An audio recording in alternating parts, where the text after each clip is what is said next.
தந்தி தொலைக்காட்சி நேயர்களுக்கு வணக்கம். நல்லதை சொல்வோம், நல்லதை செய்வோம், நல்லதே நடக்கும். ஒரு வாழ்க்கையில் நல்லது நடக்க வேண்டும் என்று சொன்னால் நல்லதை சொல்ல வேண்டும், நல்லதை செய்ய வேண்டும். அந்த அடிப்படையில் இன்றைக்கு 9/2/2015 திங்கட்கிழமை அஸ்தம் நட்சத்திரம் காலை 8:55 வரை, பிறகு சித்திரை நட்சத்திரம். இன்றைக்கு நான் உங்களுக்கு சொல்ல இருக்கிற நல்ல கருத்து, மரங்கள் இறைவன் தந்த வரங்கள் என்று சொல்ல இருக்கிறேன். பலமுறை உங்களுக்கு சொல்லியிருக்கிறேன் தாவரங்களை பற்றி. தாவரம் என்று மனிதன் கேட்டான், இறைவன் தாவரத்தை கொடுத்தான்.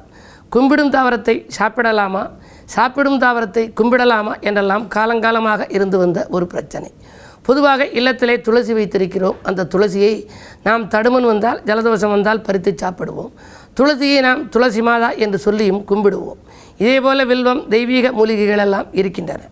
இவற்றிலே இறைவன் மரங்களுக்கு அடியில் தோன்றியதாகவே பல புராணங்கள் இருக்கின்றன. மரங்களுக்கு அடியிலே தோன்றி காட்சியளித்ததாக வரலாறுகள் இருக்கின்றன. ஞானிகள் கூட மரங்களின் கீழே தான் இருந்து தவம் செய்தார்களாம். எனவே தான் அந்த விருட்சங்கள் எல்லாம் போற்றப்படுகின்றன. பொதுவாக எல்லா மரங்களுக்கும் சிறப்பான மரம் அரச மரம். காரணம், அது அதிகமாக பிராணவாயுவை வெளிவிடுகின்றது. எனவே தான் அரச மரம் என்பது மரங்களுக்கெல்லாம் அரசனாக இருப்பதனாலே அரச மரம் வந்தது. அரசனை நம்பி புருஷனை கைவிட்ட கதை என்று சொல்வார்கள். ஒரு காலத்திலே பிள்ளை வேண்டும் என்று அரசு சுற்றியது ஒரு காலம். இப்பொழுது பிள்ளை வேண்டாம் என்று தம்பதியரை அரசு சுற்றுவது இக்காலம் என்று கூட ஒரு கவிதை உண்டு.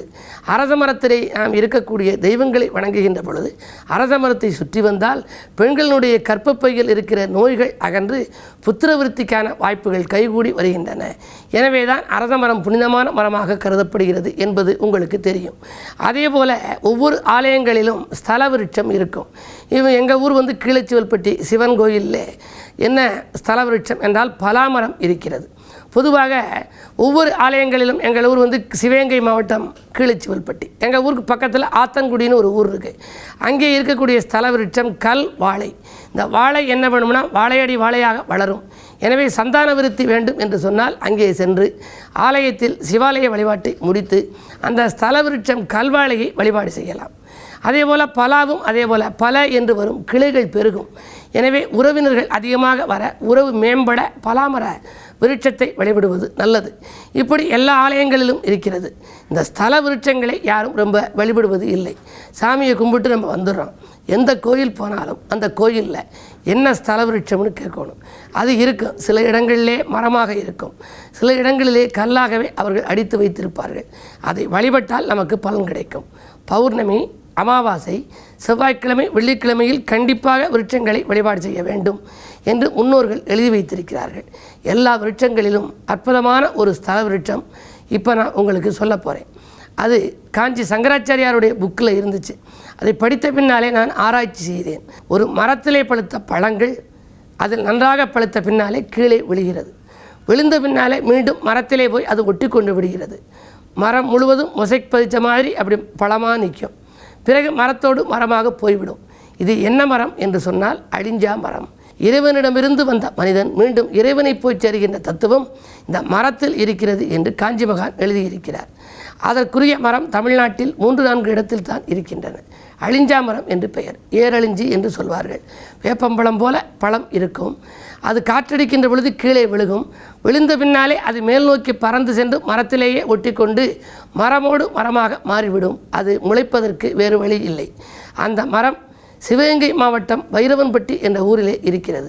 அதேபோல் சிவகங்கை மாவட்டத்தில் உள்ள திருப்பத்தூருக்கு பக்கத்தில் உள்ள பட்டமங்கலத்தில் இருக்கிறது. அந்த மரத்தை ஒரு புனிதமான மரம், அது ஒரு காந்த சக்தி வாய்ந்த மரம். அந்த மரத்தை நாம் பார்த்து வழிபட்டாலும் சரி, அந்த இலைகளை தொட்டு வழிபட்டாலும் சரி, நமக்கும் அந்த காந்த சக்தி பிறக்கும். அதுபோல் ஒவ்வொரு இடங்களிலும் அரசு வேம்பு இணைந்த இடங்களெல்லாம் நல்ல பலன்கள் கிடைக்கும்.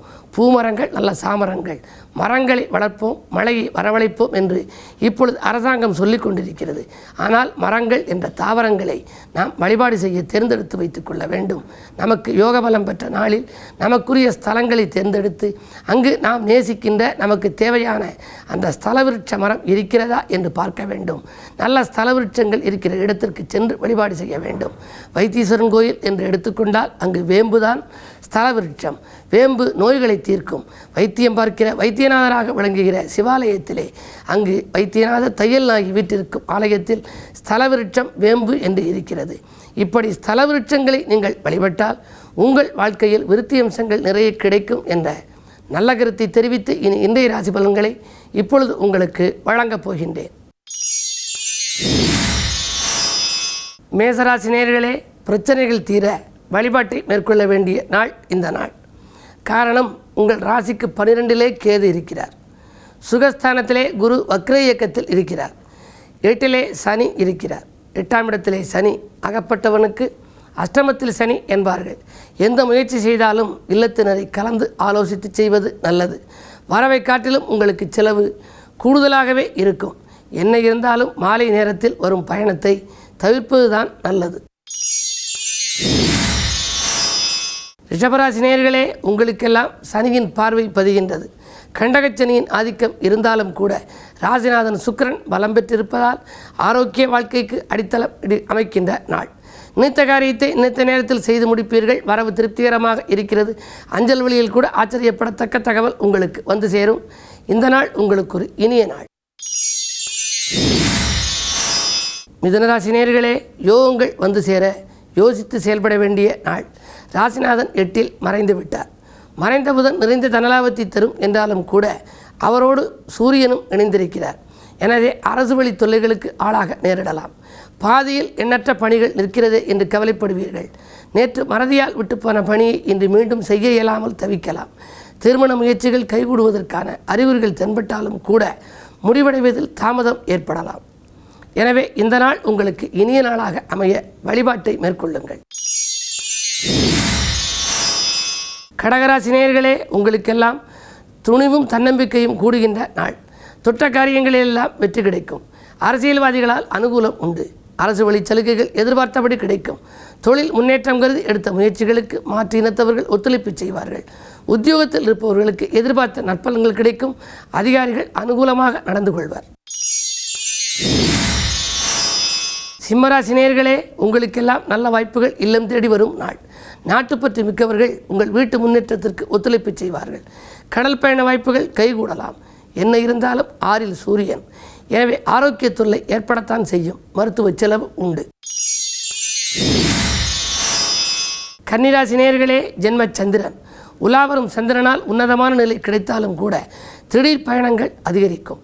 வியாபார போட்டிகள் உண்டு. விரயங்கள் கூடுதலாக இருக்கிறதே என்று கவலைப்படுவீர்கள். பொருளாதார நெருக்கடி அதிகரிக்கும். வீட்டு செலவுகள் கூடலாம். சேமிப்பு கொஞ்சம் கரையும் சூழ்நிலை உண்டு. மாலை நேரத்தில் மகிழ்ச்சியான தகவல் வந்து சேரும்.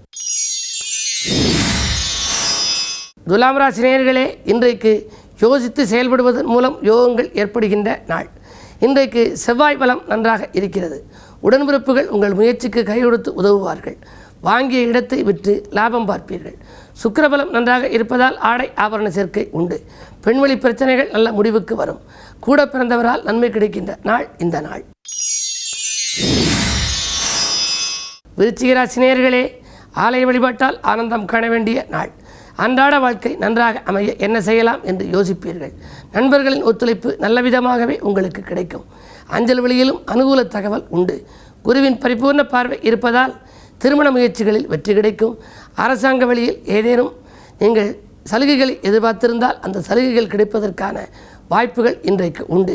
3ஆம் இடத்திலே சூரியனும் புதனும். புத ஆதித்ய யோகம் இருப்பதால் பொருளாதார நிலை சிறப்பாக இருக்கிறது. மாமன் மைத்துன வழியில் ஒத்துழைப்புகள் கிடைக்கும். மகிழ்ச்சி கூடும் நாள் இந்த நாள். தனுசு ராசி நேயர்களே, உங்களுக்கெல்லாம் பற்றாக்குறை தீர்ந்து பணவரவு கிடைக்கின்ற நாள். நேற்றைய நெருக்கடி நிலை இன்று மாறும்.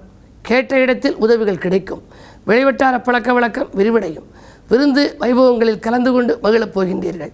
2 புதன் இருப்பது ஒரு வழிக்கு நன்மைதான். வாழ்க்கை துணை வழியே வரவு வந்து சேரும். மகர ராசி நேயர்களே, உங்களுக்கெல்லாம் அரசு வழி சலுகைகள் கிடைத்து ஆனந்தம் அடைகின்ற நாள் இந்த நாள். சுபகாரிய பேச்சுக்கள் நல்ல முடிவுக்கு வரும். பெற்றோர் வழியில் இருந்த பிரச்சனைகள் அகலும். பெற்றோர் வழியில் ஏற்பட்ட விரிசல்கள் மறைந்து இன்று சந்தோஷமான தகவல்கள் வந்து சேரலாம். சகோதர ஒற்றுமை பலப்படும். பூர்வீக சொத்து தகராறுகள் நல்ல முறையில் முடியும். பாக பிரிவினைகள் சுமூகமாகும். கும்பராசி நேயர்களே, சந்திராஷ்டமம். சந்திரன் 8 சஞ்சரிக்கும் இந்த நாள் உங்களுக்கு இனிய நாளாக அமைய வேண்டுமானால் நீங்கள் வழிபாட்டில் கவனம் செலுத்த வேண்டும். எந்த புது முயற்சியையும் தள்ளி வைப்பதுதான் நல்லது. பயணங்களையும் ஒத்திவையுங்கள். புதிய ஒப்பந்தங்களில் கையெழுத்திடும் முன் ஒரு கணம் யோசியுங்கள். அருகில் இருப்பவர்களை அனுசரித்து சென்றால் ஆதாயம் உண்டு. மீனராசி நேயர்களே, அலைச்சலுக்கேற்ற ஆதாயம் கிடைக்கும் நாள். நண்பர்கள் நல்லவிதமாக உங்களுக்கு ஒத்துழைப்பு செய்வர். மருத்துவ செலவுகள் குறையும். இடமாற்ற சிந்தனைகள் மேலோங்கலாம். உத்தியோகத்தில் இருப்பவர்களுக்கு திடீரென நீண்ட தூர பயணங்கள் வந்து சேரலாம். என்ன இருந்தாலும் இடமாற்றம், வீடு மாற்றம், நாடு மாற்றங்கள் வருவதற்கான அறிகுறிகள் தென்படுகின்றன. பிள்ளைகளின் சுபகாரிய பேச்சுக்கள் நல்ல முடிவுக்கு வரும். இந்த நாளை இனிய நாளாக அமைத்துக்கொள்ள அம்பிகை வழிபாட்டில் ஆர்வம் காட்டுங்கள். மேலும் விவரங்கள் அறிய தினத்தந்தி படியுங்கள்.